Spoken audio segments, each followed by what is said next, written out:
Walk into any boardroom and ask, "Are we secure?" and then watch people's body language and not being able to answer. It's not that they're not trying, it's that secure is not a number.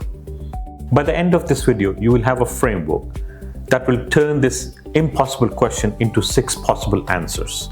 And hopefully you will understand this framework better than most people in your IT department. This is NIST Cybersecurity Framework. NIST stands for National Institute of Standards and Technology and is a US government body. It started in 2014 and became very quickly the most widely used framework on planet Earth. The current version, CSF 2.0, started in 2024. This is not a law or a certification you pass. It's a voluntary, but it helps you understand the cybersecurity risks. Here's what it makes different than most of the frameworks we're going to cover in this series. For healthcare, we have edicts. We have CBUAE for banks. We have ISO and so many others. NIST is the actual backbone of all these frameworks on which you hang everything else. You understand this framework, everything else gets easier for you to understand and comply. Most organizations do security as a pile of different tools and technologies, a firewall here, an antivirus there, and hope they are safe. It's usually not safe, and you don't see the gaps till something breaks. NIST brings structure to that hope. It comprises of 6 different sections. You name them. You score yourself, and you start seeing the gaps for your engineers, for your board of directors, and rest of the organization. Here are the 6 elements of NIST framework, and I'll walk you through an example of ransomware. First one, govern. You need to decide who's responsible, what is the appetite of the organization from risk perspective, and who makes the call when it hits the fan. This is new in CSF 2.0. Second one is identify. You need to understand what you have. You can't protect what you don't know.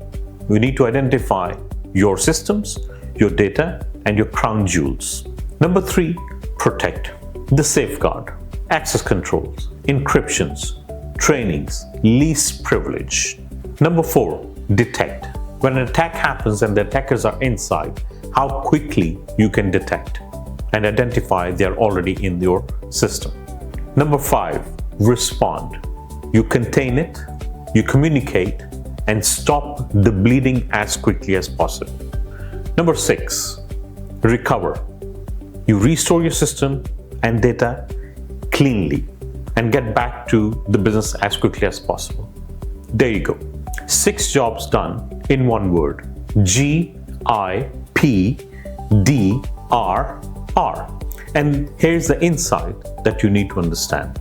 Almost every organization invests in detect, but very few understand the recover process. They see the attack, but then they're stuck for days to understand where to start from. All 6 of them are equally important. Don't start all 6 at once. Start with identify. It's extremely important for you to understand the honest inventory of what you have. You can't secure what you don't know or what you don't see. Then do a current versus target check on all 6 functions. Where am I today? Where do I need to be compliant? That gives you a prioritized list ranked by risk. And be brutally honest with yourself, because recovery becomes very difficult when you have skipped something or you've not been honest with yourself. It exposes you for a lot more hidden risks.